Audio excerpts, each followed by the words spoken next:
नमस्कार दोस्तों, स्वागत है आप सभी का हमारे यूट्यूब चैनल आर के योजना पर। पेंशन से जुड़ा हुआ लेटेस्ट न्यूज़, ताज़ा अपडेट एक बार फिर आप सभी पेंशनर्स के लिए लेकर हाजिर हो चुके हैं। यदि आप भी एक पेंशन धारक हैं, दिव्यांग पेंशन योजना, वृद्धावस्था पेंशन योजना, विधवा पेंशन योजना या फिर कुष्ठावस्था पेंशन योजना, यदि आप भी इन सभी पेंशन में से किसी भी एक पेंशन का लाभ ले रहे हैं, आपके बैंक खाते में भी सरकार द्वारा पेंशन के 3-3 हज़ार रुपये जो किस्त है वह समय समय से ट्रांसफ़र की जाती है, या फिर दोस्तों जो आपकी पेंशन है वह पिछले 6 महीने से, 3 महीने से या 2 महीने से रुकी हुई है। आज की यह जानकारी आप सभी पेंशन धारकों के लिए बहुत ही महत्वपूर्ण है। दोस्तों, पेंशनर्स के लिए यह एक बड़ी खबर है। अभी तक 60% पेंशन जारी हो चुकी है। 3-3 हज़ार रुपये जो पेंशन किस्त है वह सरकार द्वारा दिव्यांग, विधवा, वृद्धावस्था और कुष्ठावस्था पेंशन धारकों के बैंक खाते में ट्रांसफ़र की जा चुकी है। इन लोगों की रोकी गई है पेंशन, ये है बड़ा कारण।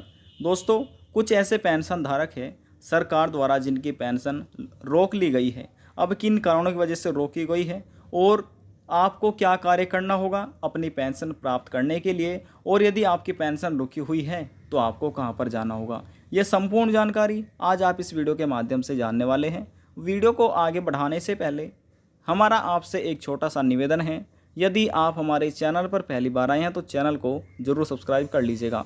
साथ ही दोस्तों बेल आइकन के बटन को प्रेस करना ना भूलें, ताकि जो हमारी वीडियो का नोटिफिकेशन है वह सबसे पहले आपको प्राप्त हो और आप सबसे पहले ही उसका लाभ उठा सके। चलिए दोस्तों, वीडियो की शुरुआत कर लेते हैं। समाज कल्याण विभाग समय समय से पेंशन लाभार्थियों की जानकारी देता रहता है अपने नए नए अपडेट के माध्यम से। इस बार भी समाज कल्याण विभाग द्वारा एक बड़ा अपडेट जारी किया गया है। आज का यह बड़ा अपडेट उन सभी दिव्यांग, विधवा, वृद्धावस्था और कुष्ठावस्था पेंशन धारकों के लिए है जो सरकार से पेंशन के 3,000 रुपये, 1,500 रुपये, 1,000 रुपये अपने बैंक खाते में प्राप्त कर रहे हैं, अपने राज्य के हिसाब से ले रहे हैं। दोस्तों, सभी राज्यों में अलग अलग पेंशन निर्धारित करके दी जा रही है। प्रदेश सरकार द्वारा दिव्यांग, विधवा, वृद्धावस्था और माफ़ कीजिएगा दोस्तों कुष्ठ अवस्था पेंशन योजनाओं के तहत लाभार्थियों के बैंक खाते में 3,000 रुपये की किस्त ट्रांसफ़र की जा रही है। सरकार द्वारा पेंशन ट्रांसफ़र करने की प्रक्रिया अभी भी चल रही है, क्योंकि कुछ जिले रह रहे हैं जिनमें अभी तक पेंशन को ट्रांसफ़र नहीं किया गया है।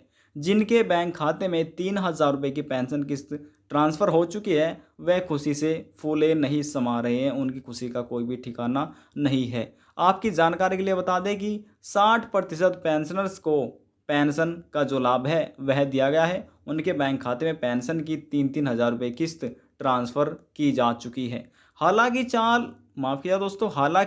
40% पेंशनर्स में से वे पेंशन धारक भी शामिल किए गए हैं जिनकी पेंशन अभी ट्रांसफ़र नहीं की गई है। इसके साथ ही वह भी शामिल किए गए हैं जिनकी पेंशन सरकार द्वारा रोक दी गई है। जिनको अभी तक पेंशन नहीं मिली उन्हें चिंता करने की कोई भी आवश्यकता नहीं है।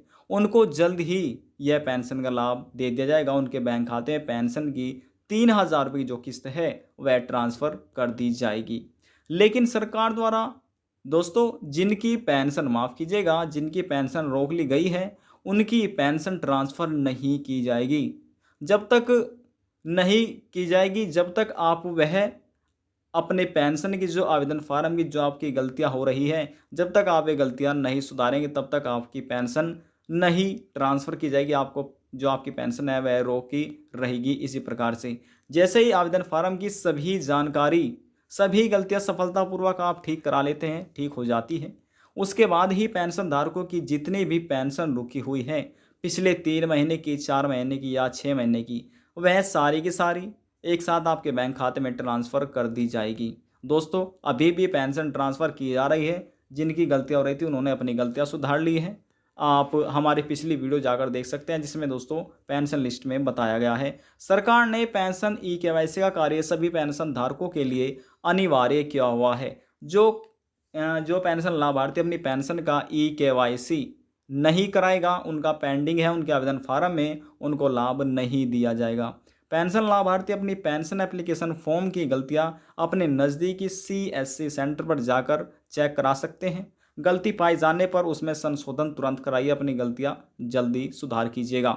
यदि किसी पेंशन धारक का बैंक विवरण में बैंक खाते से जुड़ी कोई भी जानकारी गलत पाई जाती है, जैसे कि आपका बैंक का IFSC कोड हो जाता है, आपके बैंक की कोई भी जानकारी हो जाती है, आपका बैंक का नाम, ब्रांच नाम, यदि इसमें कोई गलती पाई जाती है तो दोस्तों इन गलतियों को सुधार कराने के लिए आपको अपने जिला समाज कल्याण में जाकर अधिकारियों से संपर्क करना होगा।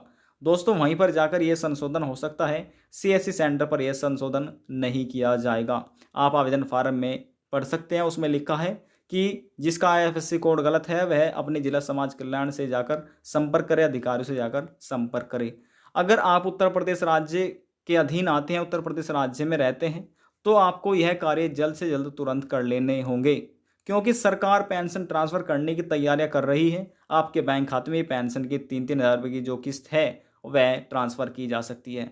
यदि दोस्तों हम आपको बताते हैं कि आप अपनी जो आपसे गलतियां हो रही है कैसे सुधार करा सकते हैं। दोस्तों सबसे पहले तो पेंशन धारकों को अपनी पेंशन ID को लॉग इन करना है। जी हाँ दोस्तों, लॉग इन करना है। कैसे आप लॉग इन कर सकते हैं इसके बारे में समझिए।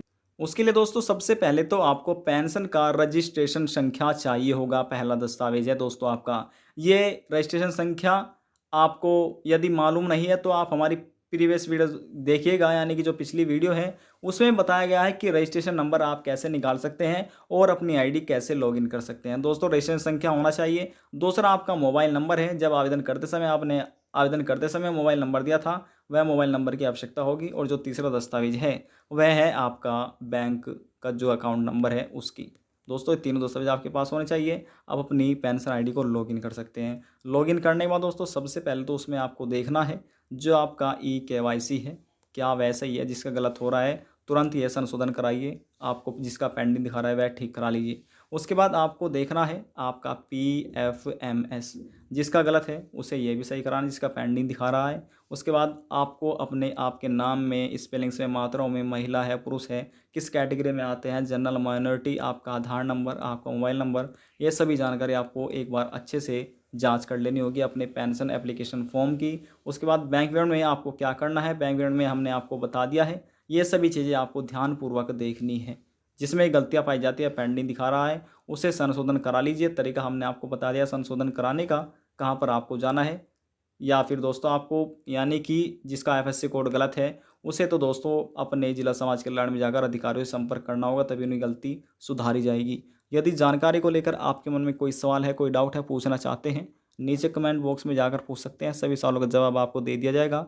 और यदि आपको हमारी दी हुई जानकारी थोड़ी सी पसंद आई है तो वीडियो को जरूर लाइक कर दीजिएगा। आपके एक लाइक से हमें बहुत ज़्यादा मोटिवेट मिलता है। लास्ट में निवेदन यही करेंगे, चैनल को सब्सक्राइब और साथ ही बेल आइकन के बटन को प्रेस करना ना भूलें, ताकि जो हमारी वीडियो का नोटिफिकेशन है वह सबसे पहले आपको प्राप्त हो और आप सबसे पहले ही उसका लाभ उठा सके। अब हम आपसे मिलते हैं नेक्स्ट वीडियो में एक और नई जानकारी के साथ। जब तक के लिए जय हिंद, जय भारत।